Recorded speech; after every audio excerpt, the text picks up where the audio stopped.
Ring is a 2002 supernatural psychological horror film directed by Gore Verbinski, starring Naomi Watts, Brian Cox, and a bunch of other people. It's an American remake of the 1998 Japanese horror film Ringu, based on Koji Suzuki's book by the same name.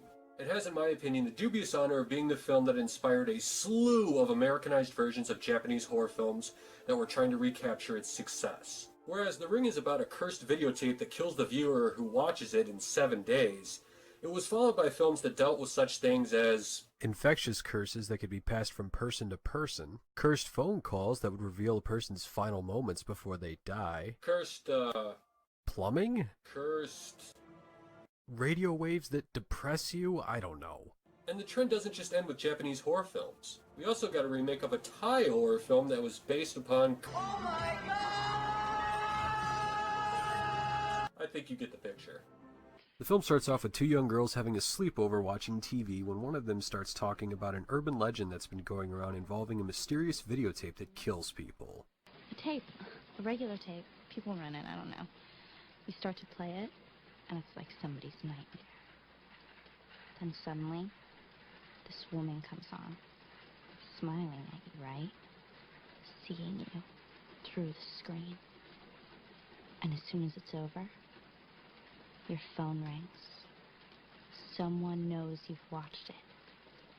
And what they say is, you will die in 7 days. One of the girls, Katie, claims to have seen the cursed tape along with her boyfriend and several others a week ago at a cabin they were staying at, but her friend Becca thinks she's full of shit and just trying to scare her. After a quick jump scare, some legitimately weird shit happens and Katie is attacked by an unseen force. Cut to 3 days later and we meet a journalist named Rachel as she picks up her son Aiden from school. While there, the teacher informs her that he's been drawing some disturbing pictures. As it turns out, Katie was Aiden's cousin and he's been drawing pictures of her sleeping with the fishes since a week before. Boo. At Katie's repast, her mother asks Rachel to figure out what actually happened, and she is not only told about the mysterious killer videotape, but also learns that Katie's boyfriend died on the same night at the exact same fucking time. After finding out where our ill-fated teen stayed, our heroine lifts an unlabeled tape from... Anyway, they didn't pay. Holy shit, they have your... A hunter from the future? Sweet! Reb Brown killing a giant bat and using him as a fucking hang glider? Yeah, love that movie. Sorry, I'll get back to the review now. Rachel watches said death tape, and it actually turns out to be very reminiscent of Salvador Dali and Luis Buñuel's Un Chien Andalo, or in English I think that is an Andalusian dog. After which she receives a mysterious phone call in which a little girl's voice says...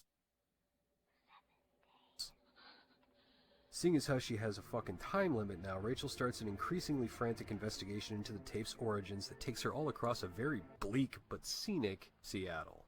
The situation becomes even more dire as her ex Noah becomes involved after she asks him for help and he watches the fucking tape like an idiot. And even little Aiden gets in on some of this cursed videotape action because Rachel's too fucking stupid to lock the tape up and he watches it while she's having a nightmare. While it's not a movie that I can watch over and over again, and it's certainly not one of my favorites, I still really enjoy The Ring. The whole movie has this great fucking atmosphere. And you'd think that consistently using audio and clips from the tape would get old or stupid. It actually helps keep up the pace and add to the tension, because as the film progresses, these things start happening more and more, and they actually start happening in reality, which I think is a great fucking touch. The cast turns out decent performances all around, but I'd have to say my personal favorite is Brian Cox's portrayal of Richard Morgan. He's always great to watch and does a fantastic job with his portrayal of a broken man haunted by a string of past tragedies that has isolated himself and just wants to forget. I got a lot of work to do today. A lot of acres out there. The minute I think I'm done with one thing, another thing needs fixing. I recommend this film to fans of supernatural horror, psychological horror, and even people who are just looking for a decent ghost story. The only criticism is that some of the dialogue isn't that great. You say you're the patient's father, right? Yep, Richard Morgan, that's me. What is your secret? Diet and exercise, man. No shit. Shit, that's all it takes. And I'm a practical effects guy, so when I see CG that's detectable to my eyes, I'm never a fan. But these things are easily overlooked, and the bigger picture is, I do enjoy this film and I recommend it. So if you've never seen The Ring, check it out. Alright guys, I hope you enjoyed this review of The Ring, and don't forget to leave me any comments or feedback down at the bottom. Did this movie suck? Did you like it? Do I suck? You know, the usual stuff. Also, don't forget, you can always leave me a request for a horror film and I might just review it for you, you never know. But alright, until then, I will see you guys.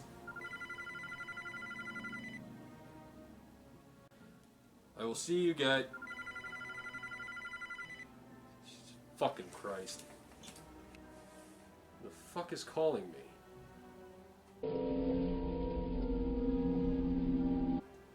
Huh. Phone's leaking. What the hell?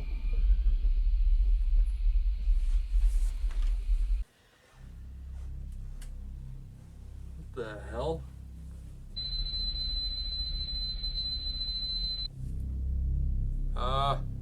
Tree's on fire! Wait a minute. Who the fuck am I talking to?